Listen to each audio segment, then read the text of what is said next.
Even when it doesn't make sense, just listen to God. Let Him take care of you and let Him guide you. All right. I'll give you a quick story. All right. So literally this morning, I was literally like, God, what am I gonna post today? And that was before I went to sleep. So me, I'm sleeping.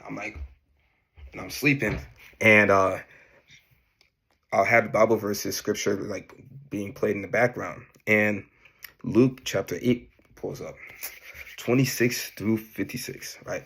And one thing was like, I was reading, I was listening to it, I was like, whoa, this is actually kind of crazy. And I'll tell you what, so I'm not going to read everything to you, but I'll paraphrase, right? So, demon possessed man, he was healed. So, he was pretty much an outcast of the city because he could not be contained, because literally the demons would torment him and he'd be strong enough to pull out any chains that they tried to place on him to contain him. So, they had to kick him out of the city, right? So, this man is out in the city. God prays for him. Jesus prays for him, and these demons left, legion of demons, and they went into the pigs, and the pigs that the city owned, and those pigs just jumped off the edge. I'll say it like that. And the townspeople were angry and furious and wanted Jesus to leave. And um, the formerly demon possessed man was like, "I want to join your ministry. I want to follow you." And Jesus said, "Nah, wait. I'll go back and tell people about what I did." All right. So he went back and told everybody what Jesus did. Here's one thing that I didn't recognize.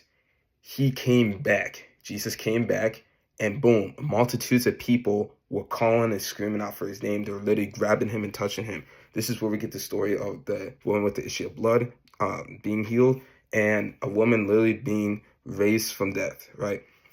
But all this wouldn't have happened at all if this man wasn't obedient. And I really do believe that God did that intentionally to show us that our obedience, even when it doesn't make sense, even when you're like, okay, God, I'm just gonna listen to you, I guess I'm gonna do it. Because of his obedience, God opened so many doors for so many people, even with the intent, when that person had the intent to make a change. His vision and his thoughts of how he could work in the ministry, God said, no, I'll do something even greater. I'll do something even better.